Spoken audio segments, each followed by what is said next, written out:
always talk about picking up Guitar Hero guitars, and in this video, I'm gonna actually tell you how I find them, how I sell them, how I package them, all that stuff. That way you can actually buy these and resell them in order to grow that thing, you know, your game collection. So if you want to see more about that, stick around to the end. The way I end up actually getting Guitar Hero guitars is actually a few different ways, and we're talking about that right now.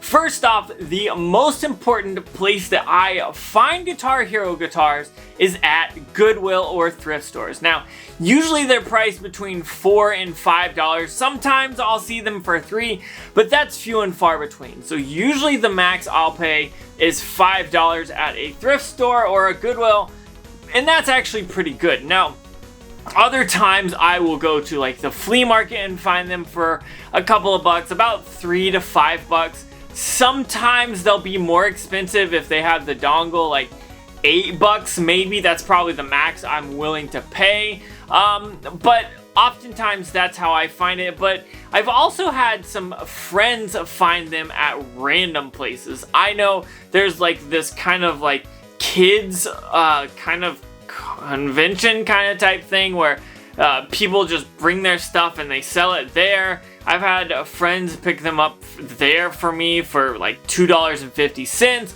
and I also sometimes find them at garage sales. So those are the places to be looking for Guitar Hero guitars.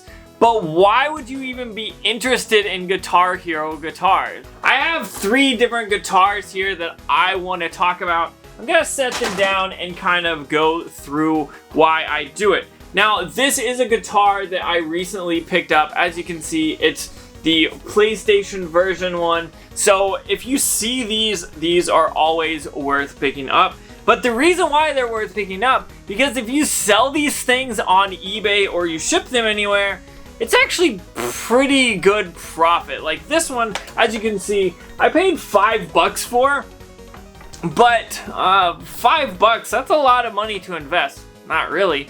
But if I take this and I list this on eBay, I saw this going for a ridiculous amount of money. I saw some that were up to over $100 for this guitar. Now, this one has problems. It's missing the battery pack and it is missing the dongle. So that right there kind of sucks, but it's all right because it was only $5. I'm guessing I'll sell this with one between $40 and $50. Yes, I'm taking $5 and turning it into $50. That is pretty good to me. Now, next is a little bit of a different guitar. Kind of the same, but kind of different. This is a Nintendo Wii one. Any of them that have cutouts like this are for the Wii. You actually take the back off here and you put the Wii Wiimote in there and you use it that way. And this one actually was $5 as well. So that's pretty cool there. You could see I paid $5 for that. And honestly, this one is great because this one is complete. I believe I even have the game for this one. So looking this one up, it was about, let's say it was about $50 to $60. With the game, I'm looking to maybe get $70 to $75 depending on the price and all that. But taking $5, adding $4 for the game that I bought at Goodwill as well, you're looking at a pretty penny there. And last but not least is these just Guitar Hero Live ones. These are like the new ones that only work with the newer games. This one actually takes a dongle, but this can be used on multiple systems, which is awesome because if somebody has a Wii U or a PlayStation 4 or an Xbox One, they can actually use this guitar with it. So that to me is totally awesome when a guitar works on multiple systems. Now, it does have the battery cover, and for whatever reason, all of these guitars that I have to show off cost me $5 each. So that's pretty awesome.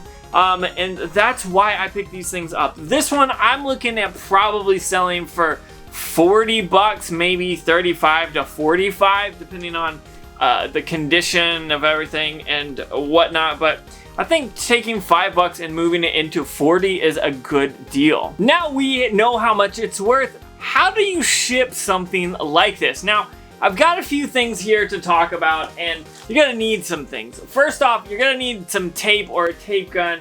I've got a tape gun here that I'll be using. Then you gotta have some boxes. Now I ship all my stuff out USPS priority mail, so I'm gonna use those boxes as well as some of the padded envelopes. Now I don't have any bubble wrap that I would usually do this with, so the padded envelopes will have to do. Now first off, what you're gonna do is go ahead and grab your actual cardboard. Now when you fold this up, it kind of doesn't fit. Let me show you. The guitar, I don't want to use that one. This guitar right here, as I knock everything off, will not fit in this. It just won't. So you have to cut this box to actually work. So what I ended up doing is I usually go ahead and fold it like this, where it is one side is about like that, and then I do the same thing on the other side. Basically cut it in half, and then what you can do is instead of it being like this, you can squeeze it like this, and then it's a long hole. So what I ended up doing is I take this and I cut the scissors and I cut the corners. So that way whenever I take this, it will fold down properly. So I've got it cut now. I'm gonna fold this and fold this side, and then we'll fold down the other side as I'm doing that, and then we will tape it up. So now I've got it all like this. Let me tape it up for you real quick. Okay, so now that I have the end all taped up, you can see it's not going anywhere. Maybe I'll put a little bit more when I actually ship this out, but I'll leave it right like this. You can tell how much packing stuff to go. Then you're gonna basically take the guitar and make sure it fits in there.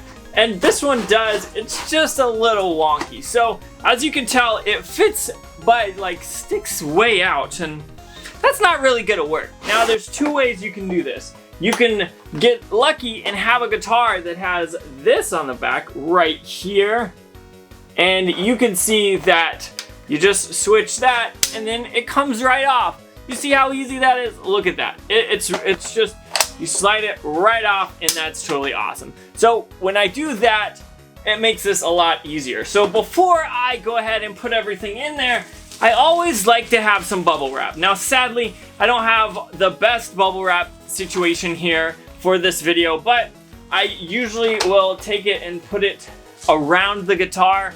So I'm actually gonna improvise a little bit here, and I will take these two and kind of make them long ways like this, and then I will take the guitar like this, and then I'll take that up, and then I'll fold it around and make sure it covers like this, and then I take the other half and I quite simply just stick it together. So now there is padding around the guitar. Now that leaves us with the neck of the guitar. We gotta make sure this thing is fully packaged and is not going to break. So if I slide this into the box here, it's a little snug to be honest, so we might have to figure something out here. We'll slide everything in there, and then we will try this one more time and see if we can get everything to work.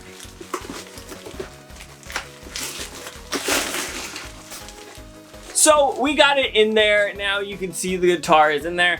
Now what do you do with the neck? Now there's two different ways to do this. If the neck just doesn't come off and it stays on the guitar, you can basically do what we did with this half and put it over that half. So that's what we're gonna do in this video, just for the sake of showing you what I do. So I'm gonna go ahead and grab that second box that I have, and we're gonna go ahead and cut it properly.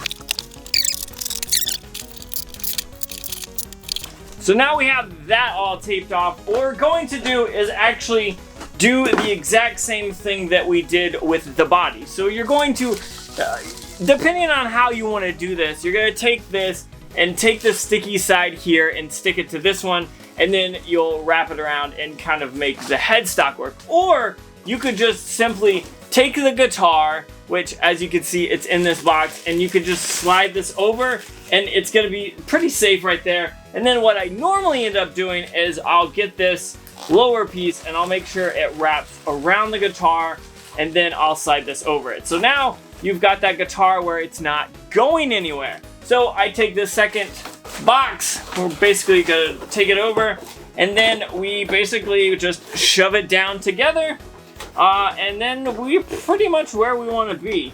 Now the guitar may make it a little bit hard to be straight on, depending on how tall the guitar is. So sometimes I'll angle it one way or another just to make sure. And then I'll get that again, going over it again. And then right now I would take tape normally and just tape around here. I'm not gonna do it for the sake of this video. Just put enough tape to where this box isn't going to come apart. But you want to make sure this thing is in good condition as possible. So if you need to use more bubble wrap, I just ran out and that's why I had to use these. But honestly, this is pretty simple and you could ship this as a priority mail. It costs like $1 more than using it regular, but as long as it's within the weight limit, you're gonna be pretty good. So that is why I think Guitar Hero guitars are well worth it, and they're not really even that hard to ship. Now, I showed you how I get them, how I figure out how much they're worth, and how I ship them, but if you have any questions, comment down below and I will respond and let you know kind of what I do, or maybe go in depth more. But I think that should help you figure out whether or not you should pick up Guitar Hero guitars. I used to pass these up because they were big and bulky, but now they're just worth so much money and it's really not that hard to ship them, so I might as well make the extra money for my game collection. So I want to know what you think. Would you pick up Guitar Hero guitars or do you pass on them? That's all I've got, so peace.